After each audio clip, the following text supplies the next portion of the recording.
Bonjour Monsieur Thierry Vessière, merci de nous accorder cet entretien. Merci. Nous nous voyons aujourd'hui pour que vous puissiez nous présenter votre association qui se nomme ALAC, qui n'est ni une association sportive, ni culturelle, voilà, ni humanitaire. Est-ce que vous pourriez nous expliquer l'enjeu, l'objet de cette association? Alors, ALAC, c'est une association qui est destinée à sauvegarder les intérêts des commerçants, des artisans, des indépendants, de les informer, de les former de temps en temps sur tous les problèmes qu'ils pourront rencontrer au niveau administratif, surtout administratif, mais pas seulement, certains problèmes commerciaux comme les baux commerciaux qu'ils peuvent avoir lors de la possession de leur commerce, et tous les problèmes itinérants à leur action, si ce n'est leur métier lui-même. Là, on le laisse bien à leur initiative propre. Initiative. Quel est l'élément déclencheur qui a fait que vous avez souhaité créer cette association? Alors, initialement, j'avais fait une campagne au dernier municipal à la Seine. D'ailleurs, dans ce sujet de la défense de l'artisan, etc., je m'étais impliqué surtout à ce niveau-là. Et c'est d'ailleurs pour ça que certains m'ont fait confiance au niveau de ce projet. Et par ce fait même, j'ai été obligé d'aller faire la prospection, et je suis allé voir donc des commerçants, des artisans, et on a parlé de nos problèmes respectifs, et j'ai été surpris d'un manque d'informations, mais vraiment flagrant, de beaucoup d'artisans et commerçants, et d'indépendants en général. Alors ALAC aujourd'hui, ça représente combien d'adhérents?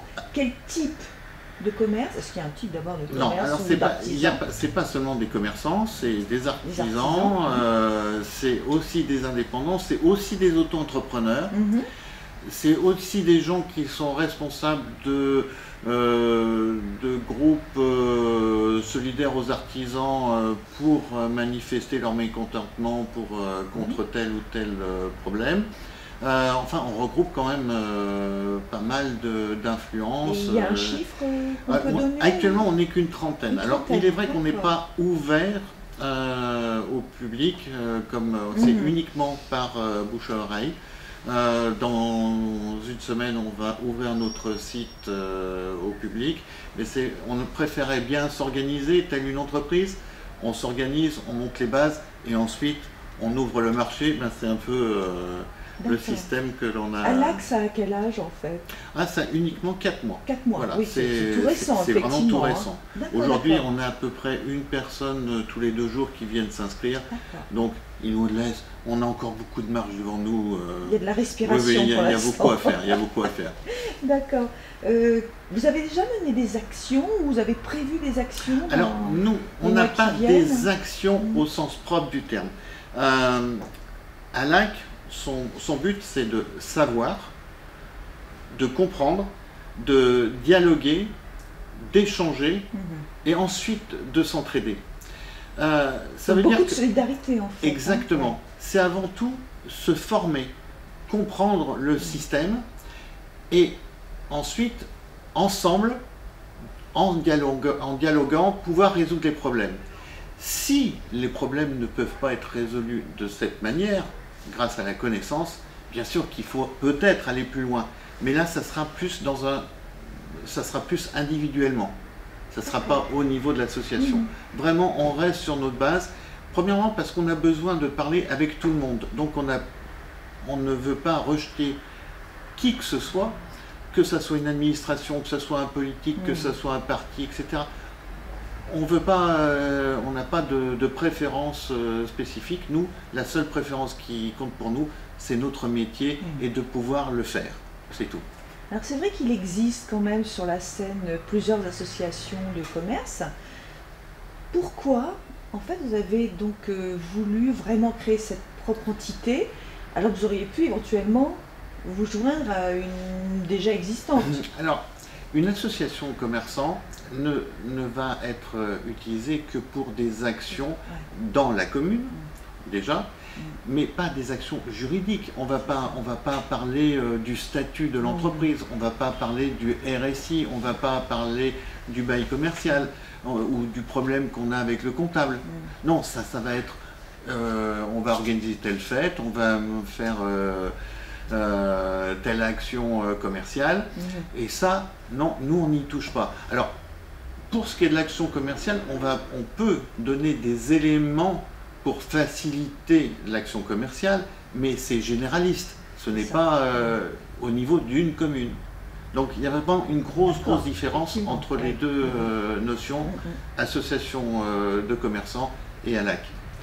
Vous avez eu une implication politique aux dernières élections municipales. Vous côtoyez donc des politiques autant sur le plan local que départemental. Maintenant, vous avez plutôt un statut, on va dire, associatif, entre guillemets. Est-ce que ça veut dire que la politique n'apporte pas toujours les solutions aux problématiques des libéraux, tels que les commerçants et les artisans? Alors, au niveau de notre démocratie, il faut quand même partir du principe que c'est quand même nos politiques qui vont faire les lois et qui vont faire avancer les choses. Mais c'est toujours pareil, il faut les pousser un peu. Donc, nous sommes là aussi pour d'abord connaître les problèmes, parce qu'ils n'ont pas non plus la science infuse. S'ils ne sont pas informés eux-mêmes qu'il existe des problèmes, ils ne peuvent pas les inventer, du moins, sauf dans certains cas.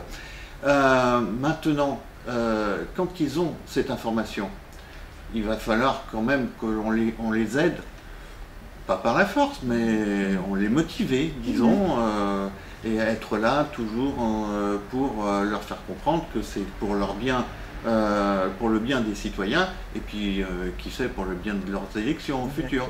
Donc il ne faut pas oublier quand même qu'on représente 6 millions de personnes en France qui sont solidaires au niveau au moins de l'idée. C'est vrai qu'on n'est pas peut-être assez, on n'a pas encore cette habitude d'être solidaires ensemble pour des mouvements, pour un mouvement global.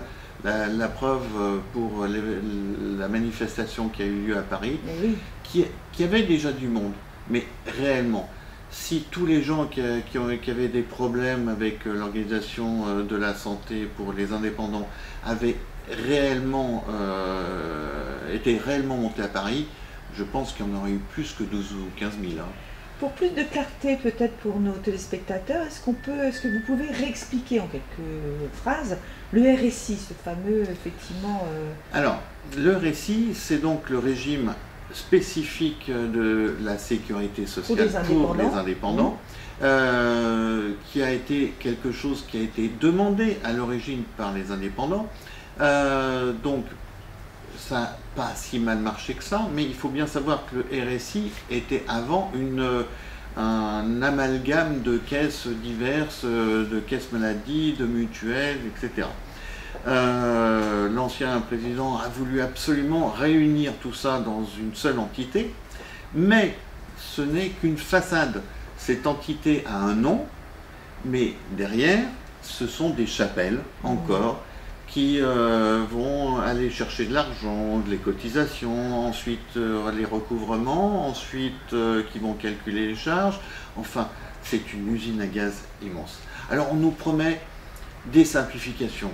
Oui, on nous promet de 30, on va passer à 6 mutuelles ou des choses comme ça. Enfin bon, on nous promet plein de choses et chaque fois qu'on les appelle, ils nous disent « Ah non, mais c'est pas nous, c'est telle caisse du RSI. » Oui, non, mais nous, quand on appelle le RSI, on tombe sur le RSI. Donc on n'a pas, nous, en tant que chef d'entreprise, en tant qu'artisan, en tant que commerçant, à se poser la question de savoir si c'est un tel ou un tel.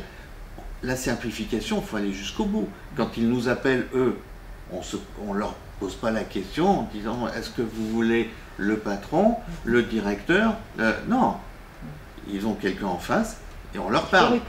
Voilà, et c'est exactement le problème qui se pose. Et en plus, avec cette modification qu'il y a eu de regroupement, il y a eu des bugs informatiques, des choses comme ça, et on subit et on subit encore aujourd'hui, je parle pour moi, des problèmes qui sont dus à leur incompétence, à leur système administratif à outrance. On se croirait dans certaines bandes dessinées d'Astérix et Obélix lorsqu'on a cette administration qui kafkaïenne, voilà, presque. exactement. Voilà. C'est pas moi, c'est un autre, et ça continue, et ça continue, et on nous dit mais non, tout va bien, mais non, ça continue toujours. Alors Voilà. cette grogne qui a effectivement amené les artisans et commerçants à Paris pour cette manifestation, vous en avez eu les résultats de cette manifestation? Alors, qu'est-ce qu'il en est? déjà, au niveau politique, il y a deux clans qui sont créés. Ceux qui comprennent, chez les politiciens, hein, c'est déjà ceux qui savent ce que c'est, ceux qui comprennent et qui vont essayer de trouver une solution, ou du moins qui donnent la possibilité de trouver une solution. Et puis il y en a pour l'instant une majorité, ça ne les intéresse pas. Donc c'est vrai qu'on est un peu gêné. Il faut sans même savoir un truc, c'est que le RSI a ses propres lois.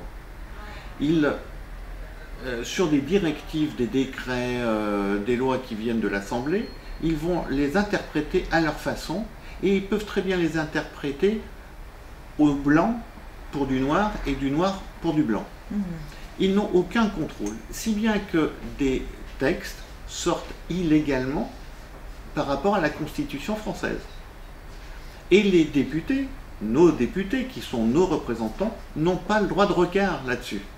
Donc la première chose qu'ils doivent faire, c'est reprendre le pouvoir, reprendre le contrôle de la loi, et après je pense que ça ira déjà mieux. Il ne faut pas laisser aux administrations la liberté de faire ce qu'elles veulent.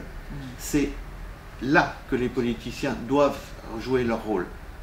C'est pas en laissant faire les choses parce que c'est plus simple pour eux. Il faut vraiment là appuyer là-dessus.